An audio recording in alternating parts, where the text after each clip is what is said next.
Welcome back to Josh and Kristie Stealing the Internet. I'm Josh. And I'm Kristie. We've got some great Reddit stories for you today, so let's jump into the first one. Am I wrong for replacing a cookbook I damaged instead of returning it?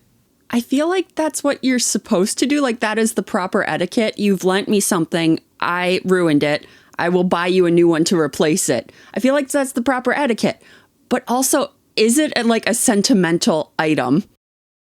Like their grandmother gave it to them, and now they have a book, but it's not the one their grandmother gave to them. A friend lent me a cookbook, and I accidentally spilled water across several pages. The book still opened, but some pages warped and stuck together. I found the same edition, bought a new copy, and threw the damaged one away. My friend was upset because the old copy contained years of handwritten changes in the margins. And you didn't notice that? You should have noticed that. I knew there were notes, but assumed the clean replacement would be better. I apologized and offered to recreate anything I remembered. Am I wrong for thinking replacement was the responsible option? You're going to try and recreate anything you remember? This is their cookbook. I bet they remember a lot more about it than you do. But that's not the point. The point is you noticed that there was like handwritten notes in this. I feel like you should have given... I do feel like buying a new copy of it was the correct response, but you should have given them the old copy with it so they could have recopied their notes into the new copy. Yeah, because even if your friend absolutely remembers way more of the notes than you do, they still needed those notes, which means they don't remember all of them.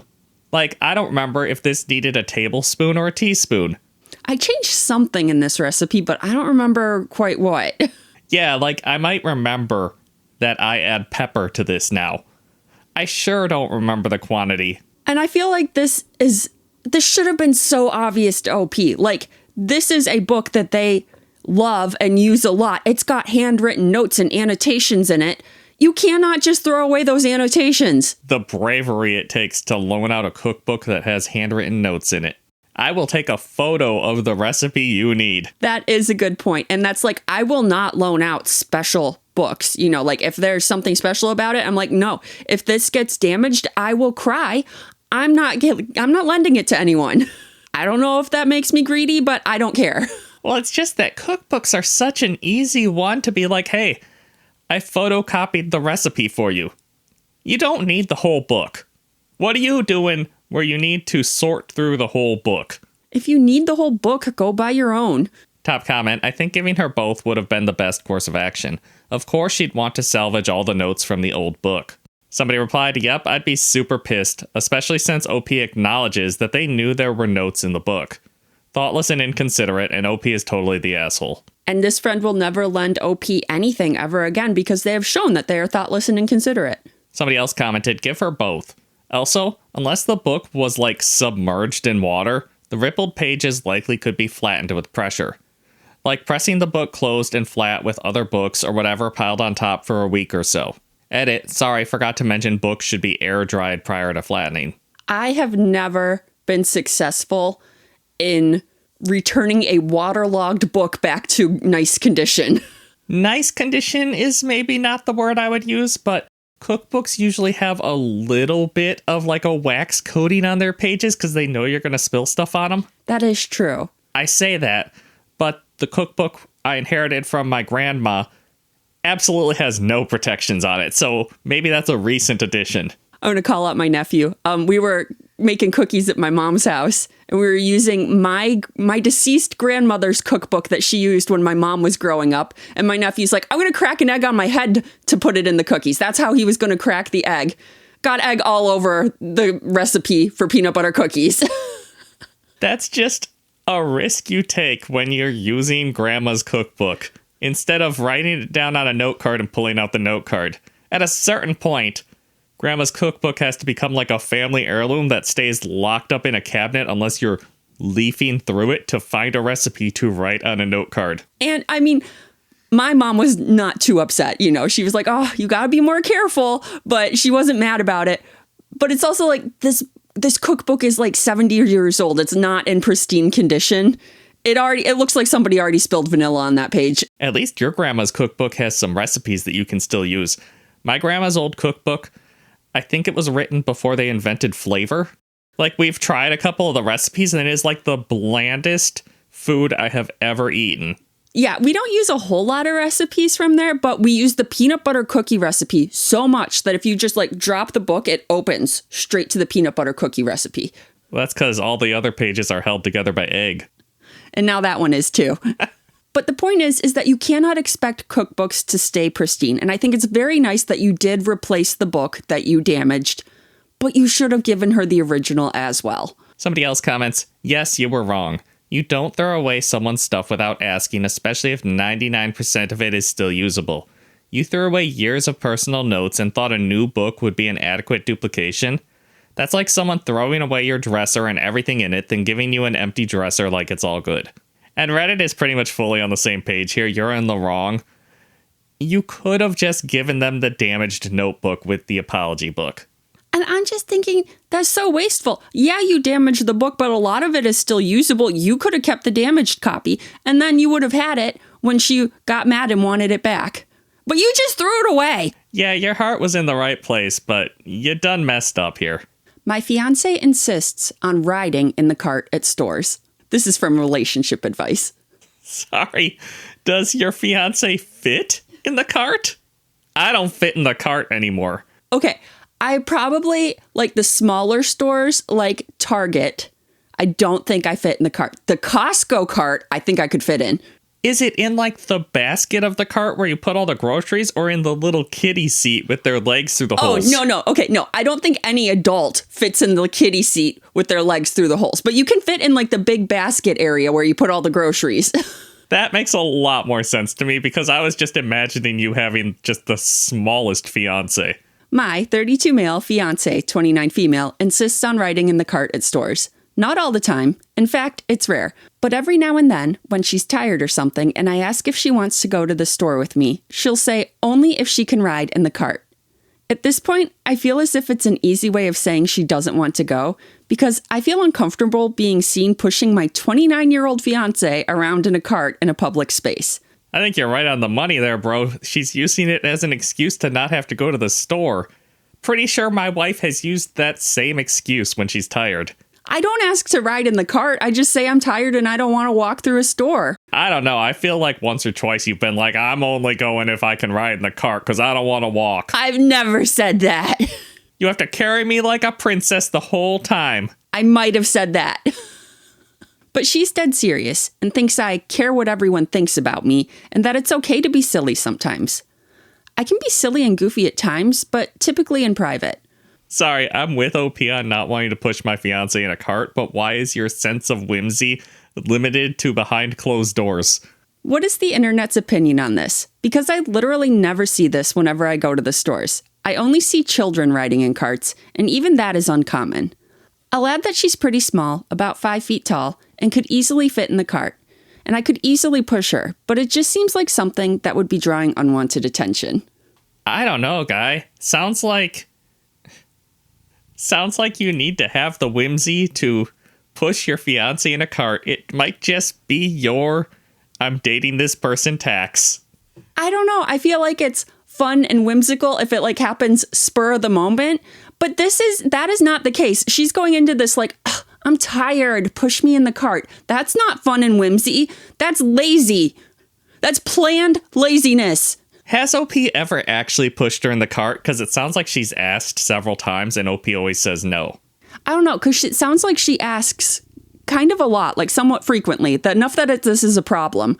But he says she could easily fit in the cart and I could easily push her, which makes it sound like he has not done it before. It absolutely sounds to me like this is just her way of getting out of going to the hardware store. And it works, so why would she change it? She probably thinks it's funny when you get all flustered when she asks it. And also I feel like it's one thing if like teenagers are goofing off in the store and pushing each other around in the cart. I feel like when it's a 29-year-old woman, I'm a lot less tolerant and I am giving her a side eye. See, I feel like a 29-year-old would be able to get away with it a lot easier than a teenager because there's always that one lady at the grocery store who's, I think her whole job is to yell at teenagers that enter the grocery store. But to be fair, they're usually up to some kind of shenanigans.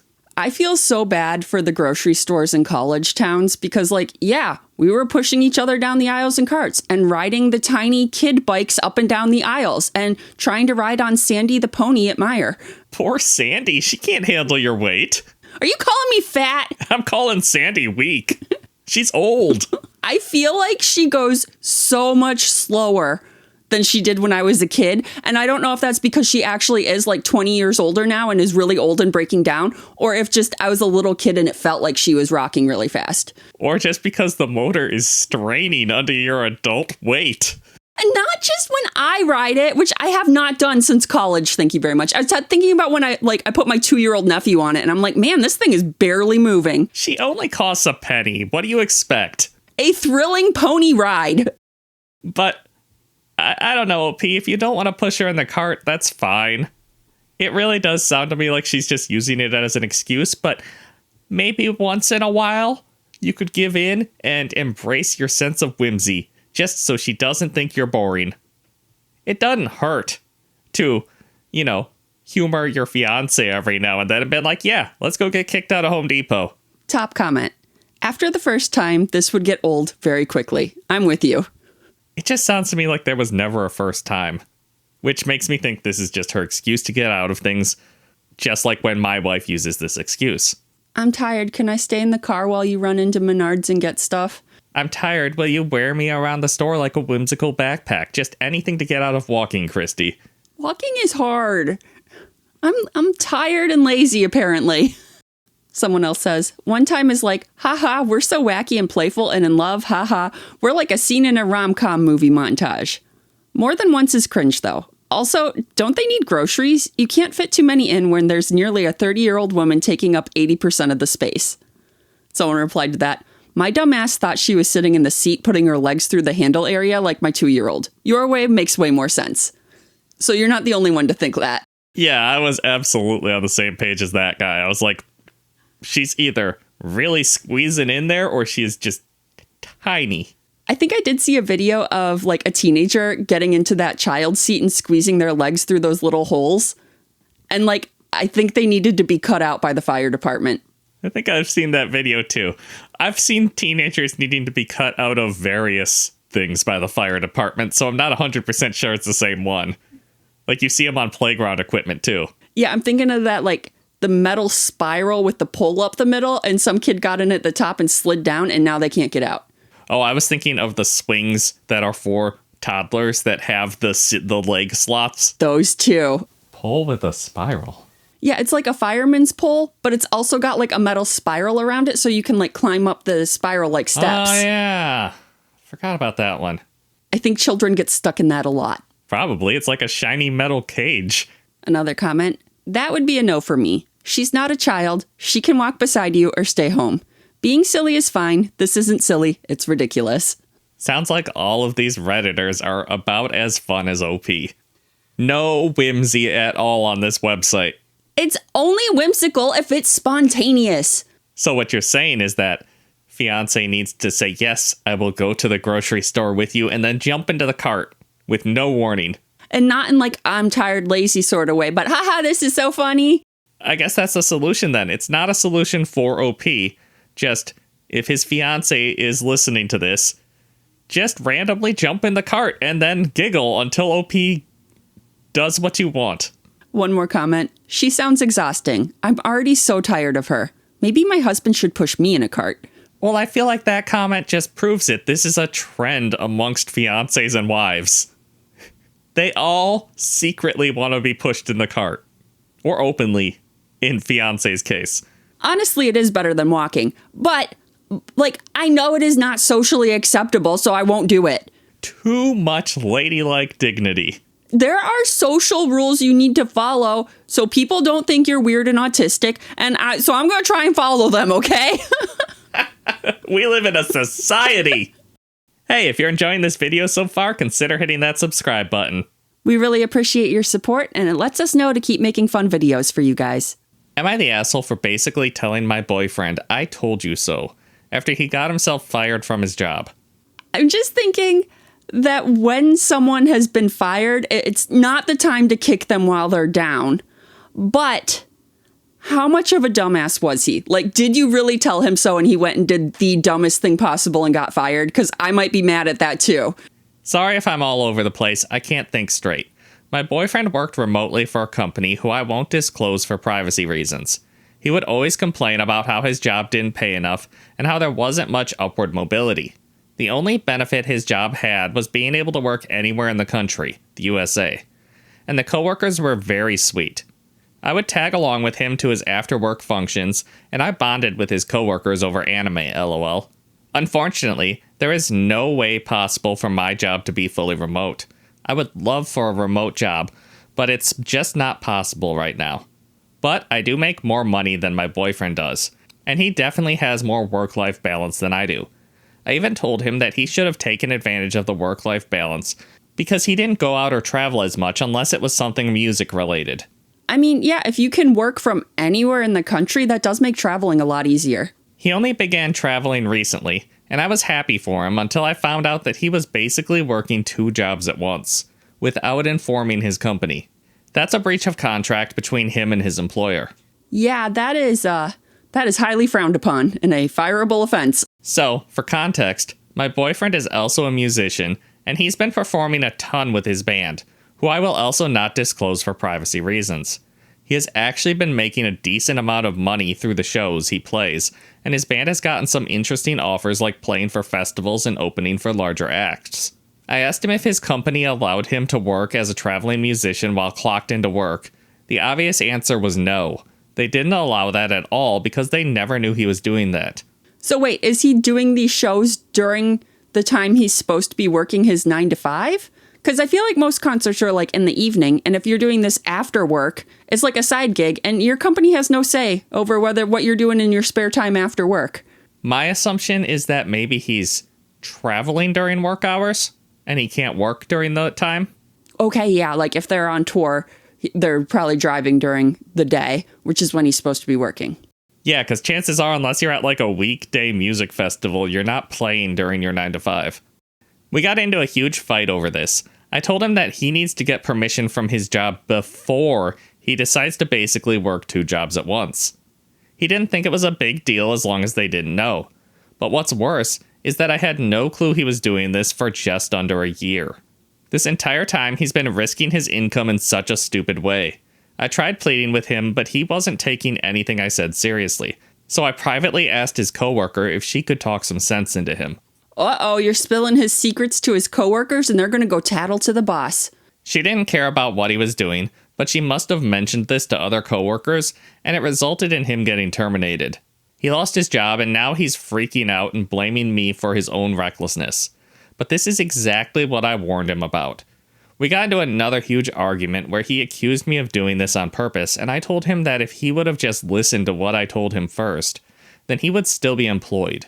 He broke up with me after that comment, called me a shithead, and left. So am I the asshole? I mean, it is kind of your fault. You went and, spread gossip and spilled the beans to the coworker, and then it spread from there. He had been successfully scamming this company for a year before you butted in. Now, is he an asshole for scamming his company and working his music career while he's supposed to be working for this company during those hours? Yes, absolutely. See? I disagree with you there. Sounds like he was successfully doing that job and his music gig at the same time. So this is an example of the company just wanting him to be available 9 to 5, even though he got everything done in his job before noon. It's a gig economy these days. I know so many people who work a secret second job, and you don't tell your first job about it because your first job is filled with assholes. That's why you have the second job, because they're not paying you enough. But I feel like morally it is wrong. You're getting double paid and you're only working one job at a time when you're getting double paid. Morally, it's wrong, okay? And I know a lot of people that work from home, they don't spend the whole day working. Like they have downtime and stuff because a lot of times the company just doesn't give them enough work to do and stuff. But you still need to be there and present just like you would be in a real in-life, not work from home job. Yeah, and I think a lot of the people that I know that are secretly working 2 jobs, they're working in a field where they have their morning meeting, They get their assignments, and then they usually don't have to meet with anyone for a while, so they can work on the 2 jobs however they want. And they usually work on their 2 jobs for more than 8 hours total. And it's kind of like, as long as you are getting all of your required tasks done, yeah, you're in the clear, kind of. Like, they're not going to call you out and find you out.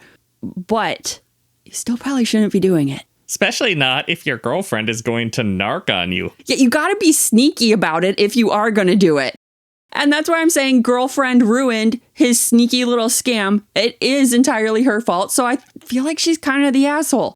Yeah, she did tell him this was going to happen. And if it had happened without any interference from her, like she had no part in him getting caught, then yeah, she could be like, I told you so, and be justified. But no, she's the entire reason he got caught. So it's like, I told you you're going to get caught. I went and made sure you got caught. I told you so.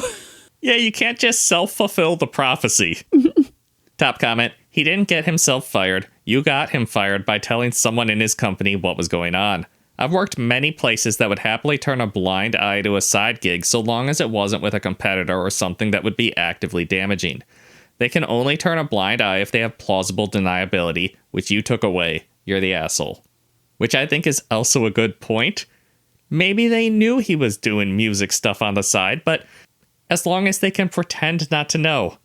That's big, being able to pretend that you don't know your coworker is up to something. Because then my job isn't at stake. Yeah, that is a good point. Like, maybe the company wouldn't have cared as long as it was kept on the down low. You're the asshole. You were fine with him traveling, but holy shit, girl. His gigs were probably at night, after work. You sabotaged and got him fired. That is shameful on your part.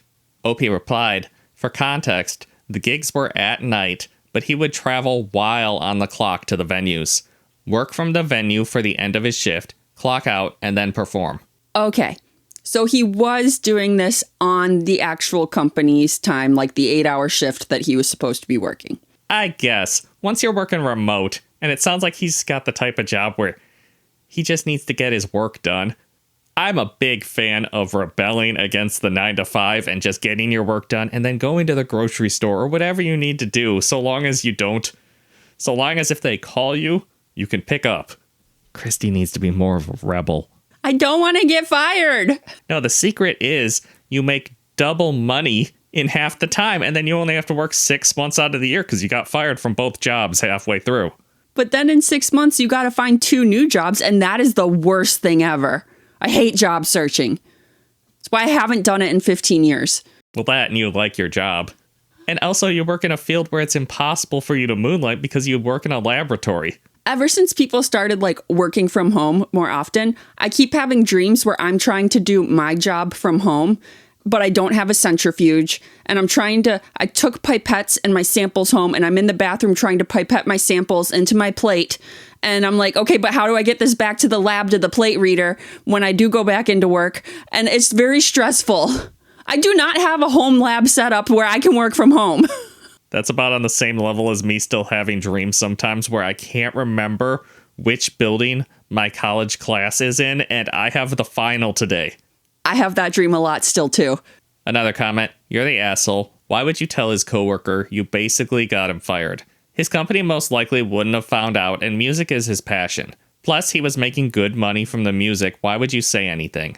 Well, at least he is making good money from the music, so now he's got that to lean on while he is fired from his previous job.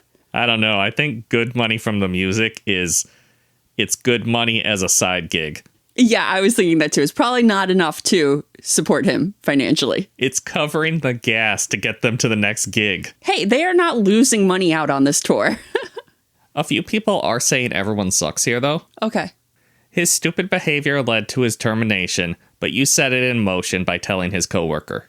But then another rebel like me replied, we are not slaves. A company doesn't own you. Living your life outside of what some corporation wants isn't stupid. Okay, they don't own you, but you are obligated to give them 8 hours of your time if they're paying you for 8 hours of your time. Fight the power, Kristie. There are rules for a reason. Eat the rich. But despite a few stick-in-the-muds like you, everyone on Reddit is saying you're the asshole. You did kind of tattle. Yeah, and even though I don't agree with boyfriend scamming his company like that, I can definitely agree that the girlfriend is the asshole. Don't tattle on your loved ones. Yeah, even the everyone sucks here's agree on that. Don't rat out your boyfriend. Am I the asshole for making a kid cry for not swimming well during the swim test? I mean, you probably shouldn't make kids cry, but also little Bricky needs to realize that he sucks at swimming. Who named their kid Brick? It's just one of those names that, like, forms the child's personality around it, you know? And he sucks at swimming because his name is Brick and he sinks like a brick? And he's impossible to have a debate with online. For context, I am an 18-year-old lifeguard at my local pool in the United States Pacific Northwest, and I've been working there for at least a few years. This summer, I've been on the swim test duty. The swim test consists of a patron swimming down 10 yards and back, total 20 yards or 18 meters, while showing a fast, smooth, freestyle, or crawl stroke. The swim test allows kids under the age of 18 to go to the deeper ends of the pool. Wow, they set the limit at 18? I would have assumed it was like 14, 15. 18 seems high. I mean, you don't want people drowning in your pool, but at a certain point, you need to be like, hey, you're 14. You know not how not to drown, right? But at 18, they're a legal adult, and it's not your fault if they drown. That's true. You can just skim them out of the pool and move on with your life. So roughly a week and a half ago from today, there was this kid, 7 or 8 years old, who swam the 10 yards down, took them roughly 30 seconds, which is a little slow, and back, which took them roughly 1 minute and 30 seconds, with a very slow freestyle. So before we go any further, my mentality for the swim test is, if I'm up in the stand and I saw this kid, would I be worried about them swimming in my zone or feel fine? So I ultimately fail this kid and say to him, hey bud, sorry you failed the swim test, but you can always retake in a few minutes or wear a life jacket. Sorry, I'm just confused about the fact that it appears there's some sort of elegance or speed aspect in OP's test. I would assume if you can tread water successfully for like 5 minutes, you're in, kid. I don't know. If you're like in the middle of the deep zone and you cannot swim to the edge and you are struggling, that might make me nervous. That's true. I don't know how much he was struggling on the way back because it did take him 1:30 to make it 10 yards back, didn't he? Yeah, so that's like 30 feet. That's incredibly slow, isn't it? It's just OP uses like proper swimming terminology, so I keep picturing this kid not being able to do like a perfect butterfly, and OP's like, your form was a little off. No, this kid took 1:30 to make it 10 yards. That is incredibly slow. Then the kid starts crying his eyes out for the rest of the swim. When I get down from the swim tests, my coworkers look at me like I'm a psycho and tell me that I messed up for failing this kid who couldn't swim, and tell me that I should teach the kid on how to swim, even though that's not my job to do that. Sounds like your coworkers have a new project. A week later from that day, I fail a different kid for the same reason as last time, not swimming well back 10 yards. And that kid starts crying, and my coworkers still went on my ass about failing him. Then they go back to the kid and pass him for demonstrating a 5-second float on their back. Okay, is OP too strict? Because I assume his coworkers have similar levels of training. Now, fast forward to today, we have this survey to see who is the best guard, worst swim tester, and etc. I get nominated for first place for worst swim tester, with a whopping 70% of the votes. And after asking around, I find out it's because I make some kids cry after not passing them for the swim test. It sounds like maybe your coworkers are saying you're being too strict, OP.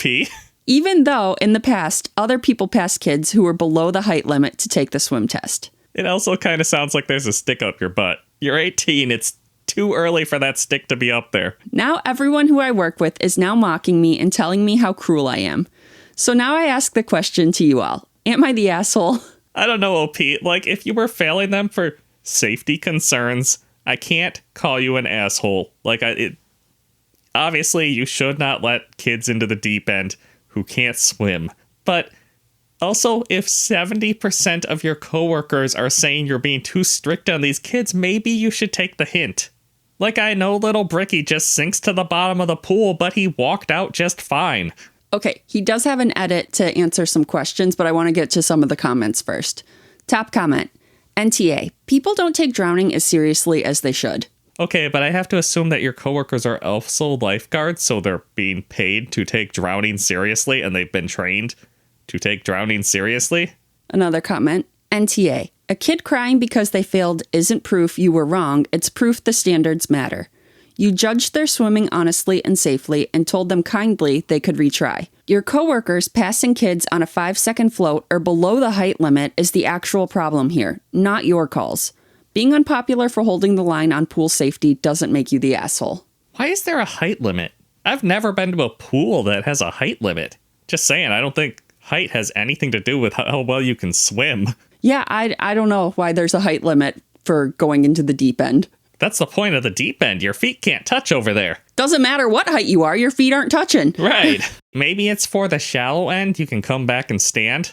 I don't know. I feel like they gotta let like little kids into the pool, even if they don't reach the bottom in the short end. You'd think so. Maybe the pools I've been to have just been pure anarchy because I don't know about all these rules. Or maybe it's you can't go in the pool without a guardian supervising you. Because, like, yeah, do you want a 3-year-old in the pool unsupervised and they can't swim? But they're in the shallow end, but they can't reach the ground. No, you need a parent with them, right? Yeah, absolutely. Maybe a parent or guardian outranks some of these rules.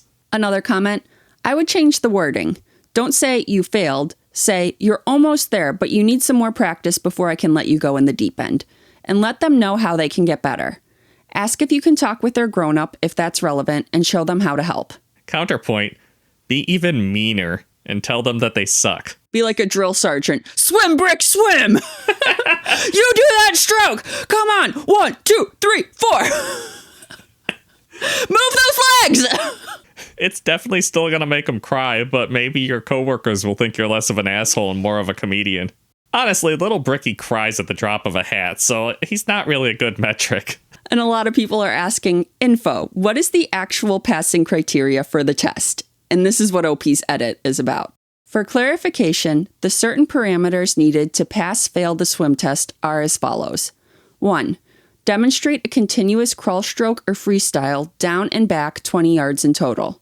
2. Demonstrate side breathing or rollovers onto back as a way to breathe. 3. At no point in taking the swim test, they are allowed to touch the bottom of the pool or cling onto the side or rope lane line. 4. The patron has to be above 4 feet tall to take the swim test. 5. The patron has to be above the age of 6 and below the age of 18 to take the swim test. Anyone above 18 does not have to take the swim test. 6. The patron has to complete the swim test in under a minute. 7. If the patron is not making any forward progress during the swim test, it's an immediate fail. My supervisor gave me these general rules about the swim test. I know my delivery to the kid is not so great. I will try to get better at it. When I come to my job, my number one priority is safety.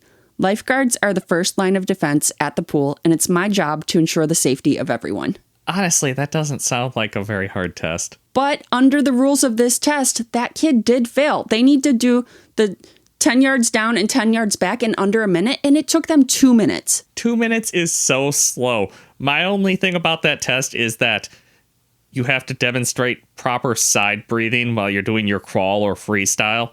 I like that they added freestyle because freestyle just means as long as you're moving, right? Yeah, because I'm doggy paddling. Right, and then I might just go vertical for a second to take a breath and then go back to swimming, which actually would fail me because I'm not making forward momentum. But 10 yards, bounce off a wall, and then 10 yards back. That's essentially what they're doing? Yeah. That's so easy to do in under a minute. This kid really does suck at swimming. I mean, like, if it was like a minute and 5 seconds, yeah, I might fudge it. 2 minutes, that's double the amount of time. No, you failed.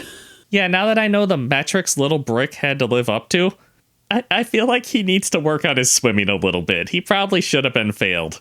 Because you don't want to have to pull him out of the pool. And I'm concerned about all of these other lifeguard coworkers that are passing kids like this. Like, that doesn't seem safe. Well, to be fair, we don't know how slow the other kid was. I think all OP said was that he failed them. Yeah, he says, failed a different kid for the same reason as last time. Not swimming well back the 10 yards. It's that return trip that is, getting these kids and failing them. I wonder what about returning is so hard. Well, by that point, they're tired. They only went 10 yards. How out of shape are these kids? I'm very out of shape. But you're over 18, so it's okay if you sink. Like, I grew up swimming. My mom made sure that I had swim lessons, as early as possible. Well, you grew up on a lake, so it was like a safety measure to make sure you didn't die. Right. She was absolutely certain to get me in a local pool and get me, competent at swimming because I was near the water all the time. It sounds like these kids have zero experience swimming or something, which some kids do have zero experience swimming and they shouldn't be able to pass the test. I guess I can't call you the asshole for failing them unless you're just being overly harsh. I mean, I never had swim lessons when I was a kid, and I probably would have failed this test too. And I only got somewhat competent, not competent. I'm not going to die in a pool. And as I was a little bit older and it wasn't any formal training or anything, it's just I'm just surviving on vibes here. But all of your coworkers also added in, maybe you should give the kids some pointers, and your response was, that's not my job. Hey, he is not a swim instructor. He's a lifeguard. His job is to make sure the kid don't die. But if all of your coworkers maybe give him some swimming tips, maybe it is part of your job, OP, even if it's not in your contract. I mean, technically giving the kids some pointers would help them not drown. And it would just be a cool older person move to give them some tips on how not to die in the water. Okay, but how many other kids is he trying to get through the swim test at the same time? You can't stop too long and work with one kid. Yeah, I know you can't pause the entire group activity for one kid, but it's just, I keep getting stuck on the fact that 70% of your coworkers think that you're being an asshole. And I feel like they have more information than I do. I want to know who got the other 30% of the votes and what they're up to. They're actively dunking them during the test. So most of Reddit is NTA, this is a safety issue. Lives are at stake here, so, don't take any chances. But then a lot of people are you're a little bit the asshole because you're making kids cry. Work on your delivery. Yeah, I suppose whether or not they deserve to fail the test, you could stand to work on your delivery a little bit so they're not crying at the pool. There's no crying and swimming. Am I the asshole for offering to buy my parents a home instead of just giving them the money? Is there much of a difference? If you buy them a home, the home is theirs and that now belongs to them, or you give them the money, that money belongs to them and they buy the home. Unless you're worried they're not going to actually spend that money on a home and you need to police their use of money and buy the home for them to make sure they actually have a home. My husband and I live in the Great Lakes region. We are both professionals, and we have children in high school and college. We've done reasonably well and have built up significant savings, but we're definitely not wealthy enough that $300,000 is money we can give away. My parents are in a bad financial situation. They own a house, but are heavily in debt on it. So they live in the basement and rent out the main floor. It sounds like your parents are not good with money, so I can kind of see where you're coming from with this. They believe they have about $400,000 in equity. We think they're being wildly optimistic. They have a large mortgage with significant penalties, a HELOC, and property values have fallen. We think they'd be lucky to walk away with $200,000, possibly much less. Earlier this year, they found an apartment they liked for around $300,000 and asked us to co-sign a loan to buy it. We refused because of their financial history. Yeah, I would not do that either. You'd be on the hook for that. Instead, we offered to buy the apartment ourselves and let them live there for a fraction of market rent. They loved the idea. We just needed several months to arrange our finances. Okay, from the title, I thought you were buying a house and giving it to your family. This is different. You are still going to own the property. It's in your name. You own it. So you aren't giving your parents $3,000. You're buying a piece of property and letting them rent it. You're just becoming your parents' landlord. $300,000, not $3,000. Did I say 3,000? My brain isn't working. I meant 300,000. But you're right. This is just an investment in real estate, essentially, instead of giving your parents a lot of money. Yeah, nobody has that much money to just give away. I'm honestly impressed they have this much money to invest in real estate. That's true. I don't know if OP is going to take out a mortgage or anything for it. Because if they own their own house, they could take out a mortgage on the apartment. If you trust mom and dad not to just absolutely wreck the place, it is an investment in property. Yeah, hopefully mom and dad aren't throwing too many raging parties and they're actually going to be good tenants. This is still a major commitment for us. We have children and our own retirement to fund. The reason we can justify spending $300,000 is that we'd own the property. We'd essentially be moving part of our retirement savings into real estate while giving my parents secure, affordable housing. Eventually, we could sell it to fund our retirement. We finally got everything arranged and told them we were ready. Now, they've decided the apartment they wanted 6 months ago is too small and they couldn't possibly live there. What? They're living in a basement right now. It sounds like this apartment is going to be an upgrade. Instead, they found a much more expensive condo they'd like. The condo fees alone are over $1,100 a month. No. This is why your parents they're not good with money. They insist they can afford it because they're counting on getting $400,000 from their house. Well, if they can insist they can afford it, then let them afford it on their own and sell their house first. Well, no, they can only afford it if they have the $400,000 plus the $300,000. No. If I'm not owning the house, I'm not giving you the money for it. The problem is that they now seem to think the money we were prepared to spend buying an apartment is essentially their $300,000. Their position is that we're willing to spend that much helping them. Why not just give them the money so they can combine it with their equity and buy what they actually want?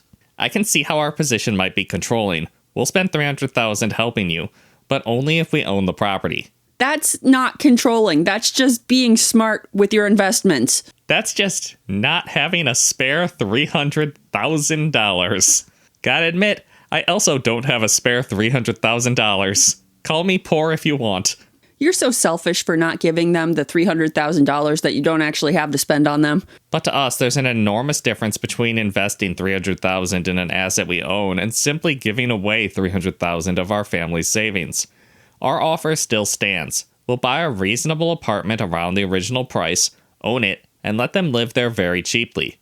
If they want the expensive condo instead, that's their choice, but we're not giving them the $300,000. Am I the asshole for offering to buy my parents a home but refusing to just give them the money? Not the asshole. Your parents are being very entitled. And I think just stick to your guns. You have made an offer to help them and you have laid out the terms. If they don't like it, they don't have to accept your help. Yeah, I think they're being very fair here. Very generous. They're shuffling around all of their savings and retirement money to get the funds to buy this piece of property that then they are going to rent to you at below market rent value. That's so much work, first of all. It's so much effort to go to. And then for them to be like, nah, just give us the $300,000. No! Right? Because I assume that's a very large chunk of OP's retirement savings. And I bet the plan is that mom and dad are probably going to die before OP reaches retirement age. So once mom and dad pass, they sell that house and then put that money back into their retirement fund. Yeah, they might even make a profit off it, or at least break fairly even, assuming property values keep going up. And there's no sign that they're going to stop. Sorry, everybody. Yeah, it's just so much money. All right, and then there are a couple quick edits and an update, but let's jump to comments first. Okay. Top comment, not the asshole, talk about choosy beggars. They really are. Your deal of buying the apartment is already good. They are foolish not to accept it. Stand your ground. And get a real legal lease for them to sign. Ooh, yeah, I do like that. Absolutely. I know it's family, but especially with family, you should make everything legally binding and make sure everything is laid out, all the rules and everything. Yeah, and that helps mom and dad too, right? Because then they have a piece of paper that says this is our rent. Yeah, it's supposed to protect both parties. Somebody else commented, they're living in a basement, yet somehow turning their nose up at $300,000 apartment because it's too small. That's what I was saying. I was like, I think pretty much any living arrangement you make for them is going to be better than living in the basement of their house and renting out the top to some random person. Yeah, I absolutely hate living below other people, and I'm sure in a house, there's probably zero sound dampening effort put in, unlike in an apartment. Actually, most of the apartments I've lived in, I'm sure there's zero effort put in either. Yeah, I feel like the builders really did not try at all because it was not at all soundproof. If anything, I think a couple of the apartments I've been in have put in some way to amplify the footsteps. Why don't we have this air vent in your apartment connect directly to the apartment below you so that all the noise from down there can just echo up through it right into your room? Do you remember in our first apartment together, all the bathrooms shared a vent? Yes, it was the worst. It was the worst. You knew what everybody else was doing. It's such poor building plan. Somebody else commented, not the asshole. Honestly, I would walk away from the entire arrangement. They sound like they would stop paying rent to you at some point. I mean, OP probably knows their parents best and knows if that is a possibility or not.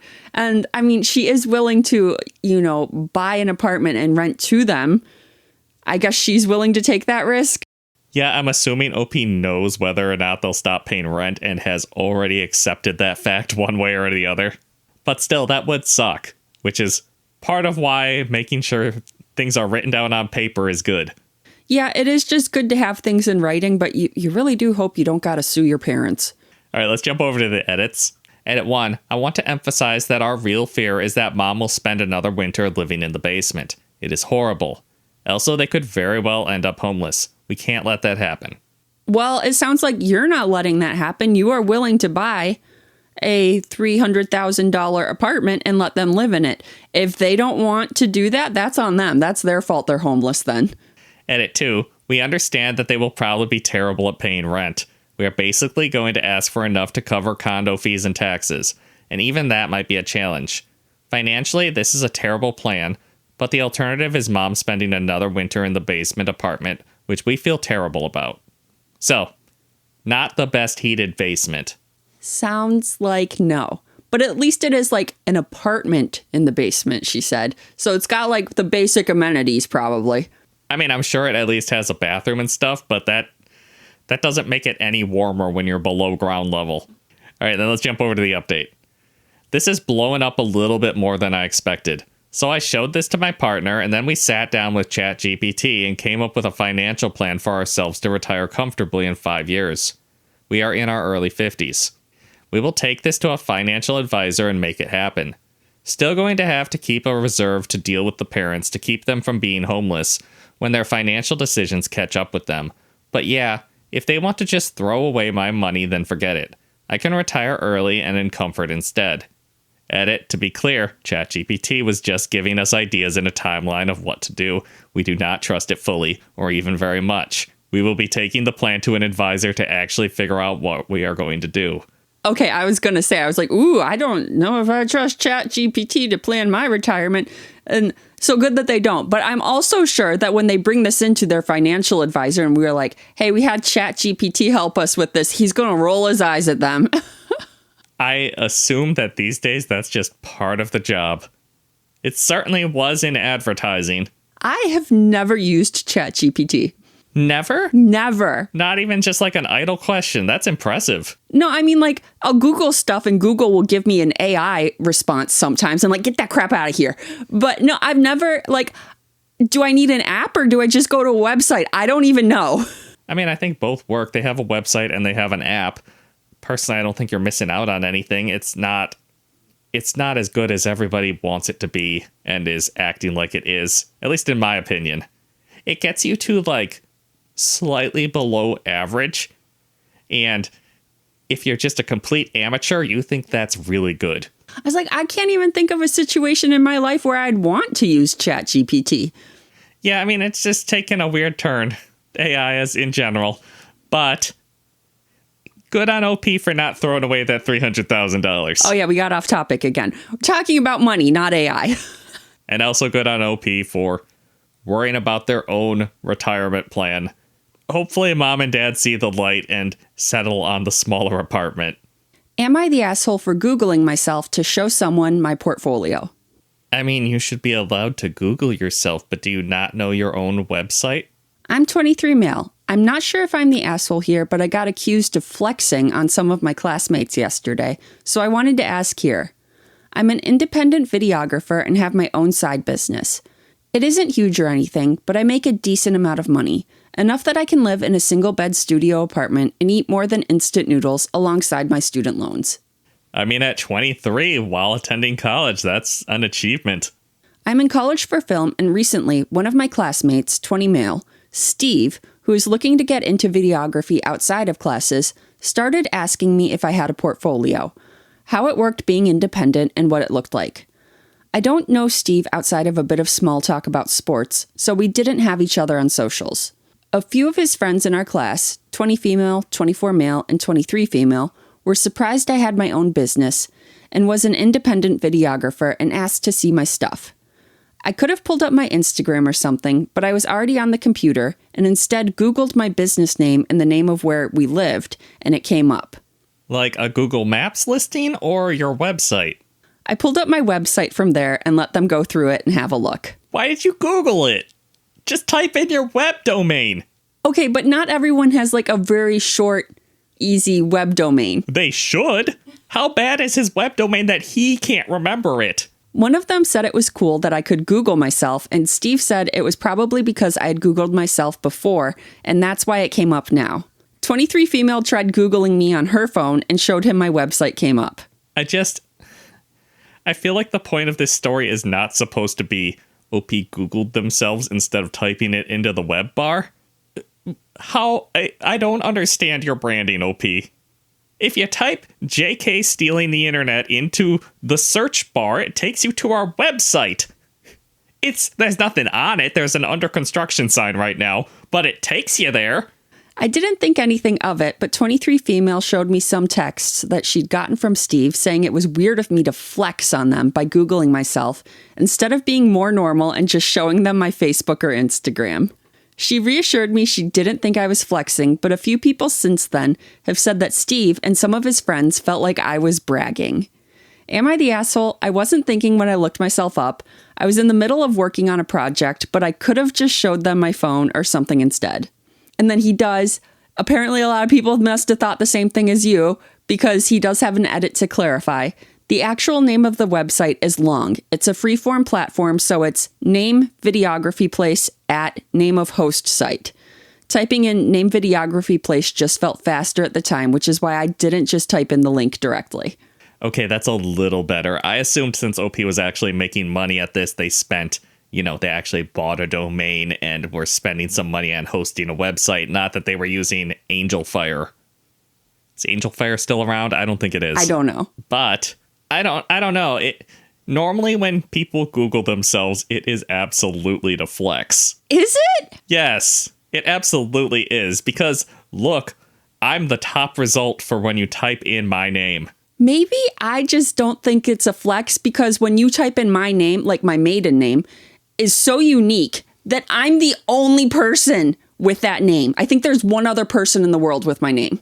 And unfortunately, that other person is, I think, in real estate, so their name does pop up ahead of mine. But now I am an author of scientific abstracts and papers, so maybe I do publish under my maiden name, so maybe I might be ahead of them now. I don't know. I haven't checked in like 15 years since I started publishing.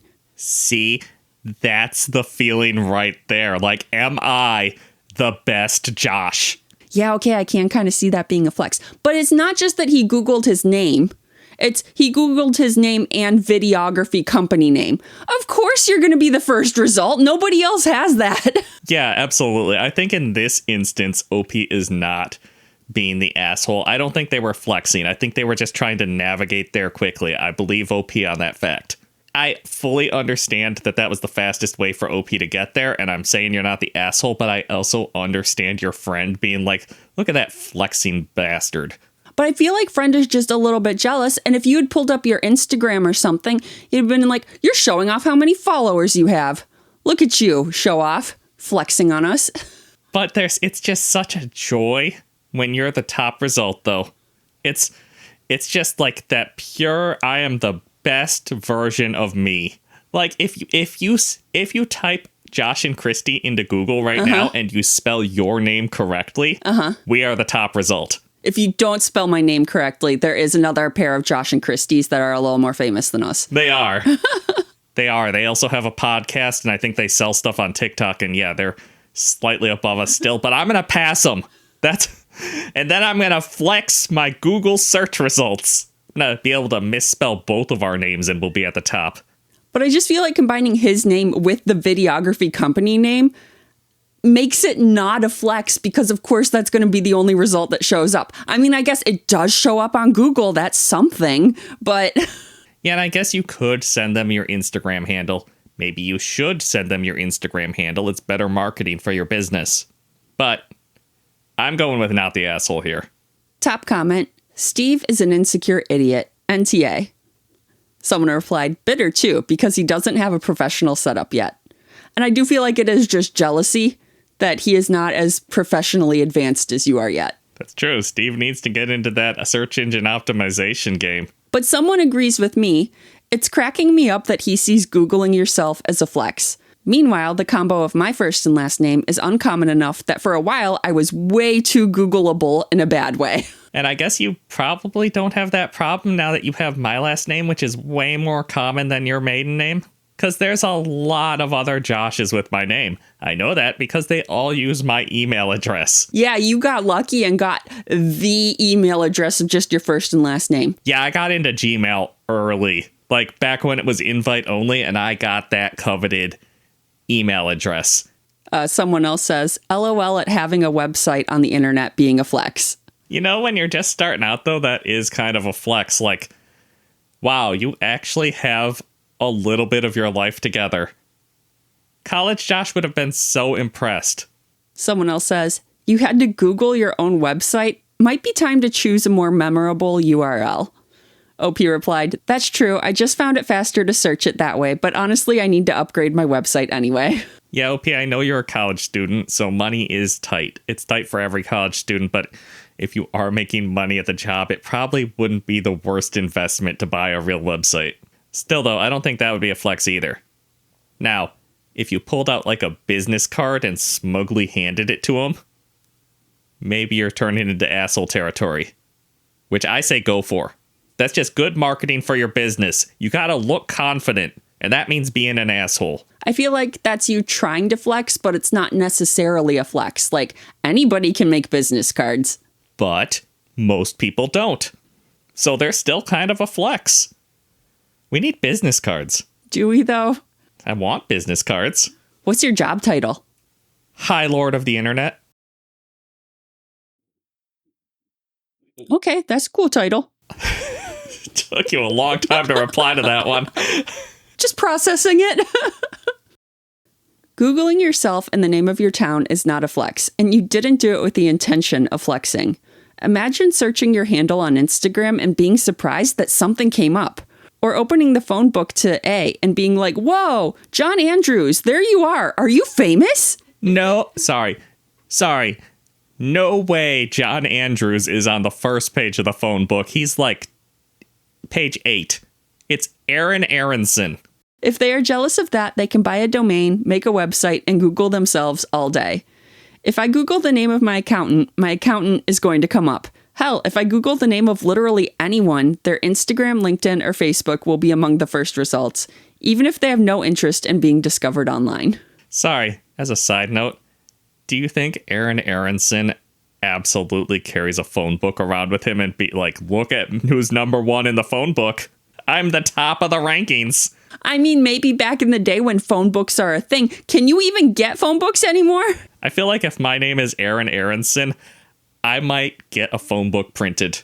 My sister finally threw away the phone book that they got like when they moved into the house a long time ago. And she brought it out, and my nephews who are in their teens are like, what the heck is that? And they were just flabbergasted by the phone book. What do you mean you don't just Google it or put it into, Google Maps? What do you mean people used to just leave books with everyone's personal information on your porch? What do you mean you could just look up your friend's phone number when they never gave it to you? And then you weren't 100% sure what their parents' first name was, so you would call every single Smith in the hopefully their name wasn't Smith, but you would call every single Smith in the phone book, and then you'd be like, is Ryan there? And then if they said, who's Ryan? You hung up really fast. Yes, we were trying to explain all this to my nephews, and they were like, what? You just called strangers and asked if Ryan was there? How else am I supposed to find Ryan? It made me feel so old. But anyways, Reddit is pretty firmly NTA. Like, Googling yourself, that nobody really thinks that's much of a flex. And it sounds like your friend Steve was just really insecure. Kind of jealous. Yeah, it kind of does. Sounds like Steve is a little jealous that you're more established than him. It's really not much of a flex. It does sound like it was the most efficient way to get to your website. I also find it a little weird that Steve was bothered enough by this flex to make it like into a group problem. He's talking to a lot of people about it. Yeah, I guess Steve just doesn't want to drop in the coolness ranking. Steve thought he was above OP. That turns out OP has a website?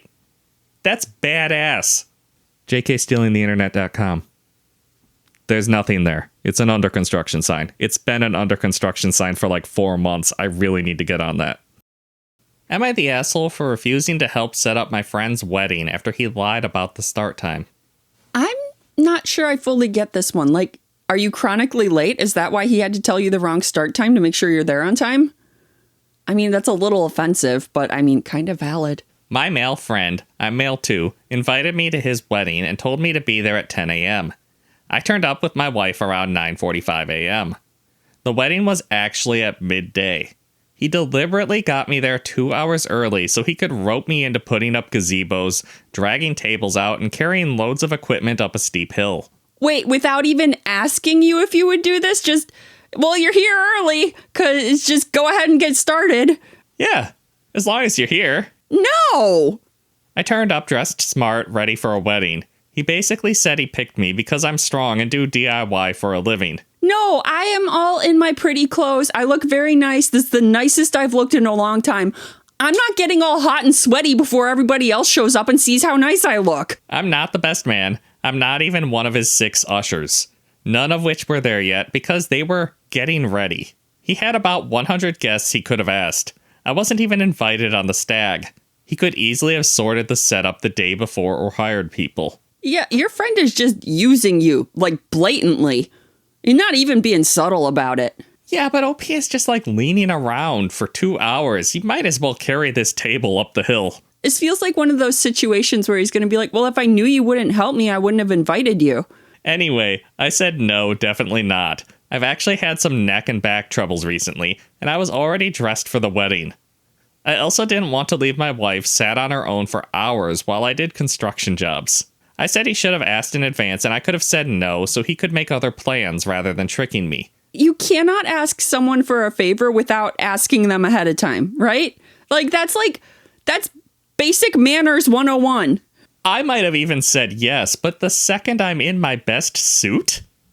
No. At least let me know ahead of time so I can show up in my regular clothes and bring my suit to change into, and hopefully you're polite enough to provide me a space in your groomsman room to quickly change into my suit. Yeah, if I have to do construction jobs and carry things up a hill, I'm going to be all sweaty. Hopefully you allow me to sneak into your suite or wherever and take a quick shower so I'm not smelly during the wedding. At least freshen up a little bit. His response was, "Hey dude, I'm giving you a free meal later. You could at least lend a hand to earn it back." No, I hate this. No, I brought a wedding present for you, and I'm here to help you celebrate, and providing a meal is part of that. Also, you're providing everyone a meal. Why isn't everybody helping? Why is it just me? Is it because you don't actually like me and you don't want me here, and I'm only here for the work? And that's why I need to earn my meal? Well, everyone else is getting ready, Kristie. I could be getting ready too. They have to look nice for the wedding. I hate this groom so much. I told him I'd traveled a long way, paid for a hotel, and bought a wedding gift so I could be part of his day. Being invited doesn't mean I also owe him manual labor on the morning of the wedding while I'm in my suit. He was cold with me during the reception and made a point of jokingly bitching about me to whoever I was chatting to throughout the day. At one point, I'd had enough and said, "Serves you right for being a cheapskate at your own wedding," in a jokey way in front of his bride. But now I'm second-guessing myself. Am I the asshole, or was I right to say no? You were right to say no. This was so rude and entitled of your friend. I don't even think he's your friend. I think he just likes that you're a big, strong guy and thinks you're available for manual labor whenever. You're a big, strong guy with neck and back trouble. But yeah, you got muscles. Use those.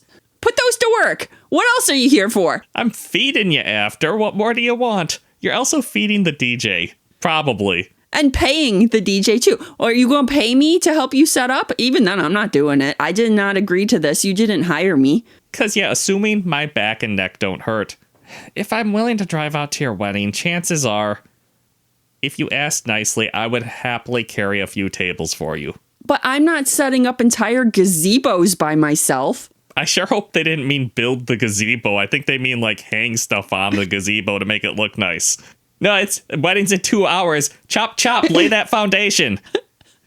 Top comment, NTA, but your friend sure is. He should have been upfront about his plans for your help. You can't ever assume people can just do free labor on the spot. Such an asshole move. I'd honestly be reevaluating my friendship at this point. I honestly might have been so offended that I just left and didn't come back. Because I'm not waiting and just sitting and waiting around for 2 hours for the wedding to start. Somebody else commented, the better question, why did you stay? That's what I'm saying. OP replied, I'd bought a new suit and traveled, and I had other people there I was looking forward to catching up with, same as my wife. Had just put in too much effort by that point to leave. Yeah, because it sounds like the groom doesn't even really want you there if you're not going to be helping. So I would be like, well, fine, I'll leave. But then I guess, like, yeah, you do. If there are friends there you want to catch up with, you're like, you're already here. You might as well stay. I would at least run out for food because I'm not sitting around for several hours waiting for the wedding to start without food. But I feel like my initial instinct after this interaction, where what I'm giving you a free meal, you better, give me some of your labor, would be to be offended and leave. Also, like, as a woman, I feel like if this happened to me, the stuff I would be expected to do is be like decorating tables and running little errands for the bride and stuff. And I'm like, I might do that. But if you want me to do like heavy manual labor and carry stuff around, I'm going to get hot and sweaty. And no, that is crossing a line. I would still be miffed that they did not ask me beforehand if I was up to be their runner for the day or whatever. But if I was good friends with them, I might still do it. Somebody else commented, I take it you are from the UK, turned up midday, spelling of labor.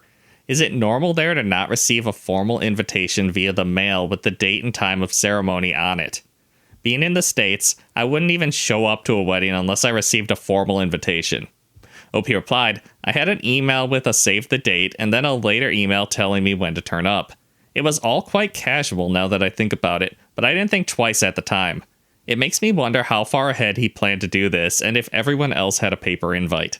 Yeah, you do wonder. I will say, though, an email invitation would be enough for me to show up, but I would be a little bit like, where's the paper invitation? Yeah, but if I got the email invite, I'd just be like, well, they're trying to save a few $100 on invitations. I get that. Even postage is expensive these days. Somebody else asks, so you just hung around for 2 hours? Went back to the hotel? It was just you and the groom and y'all had to set up the entire wedding in 2 hours alone? Not the asshole, but that is some wonderful absurdity that seems like a joy to be a part of. OP replied, we went to a cafe and then went looking for some new false eyelashes and were nearly late to the ceremony, lol. So at least OP didn't hang around awkwardly. Yeah, you gotta go get food because now you realize that, well, the wedding isn't for 2 hours or so. And then you got to sit through the ceremony and then it's going to be a long time till you get food. I need food every 3 hours, okay? And Reddit is very firm on their not the asshole verdict here. Like, it's just the audacity of not even asking OP beforehand. Am I the asshole for not letting my boyfriend bring his dog to my apartment? Is OP just not a dog person? Because in that case, you're totally the asshole. You can't trust somebody who's not a dog person. My boyfriend wants to stay the night but can't find someone to watch his dog and asked if he could bring her. I told him I wasn't comfortable because I don't have pets myself, so my apartment is pet-free.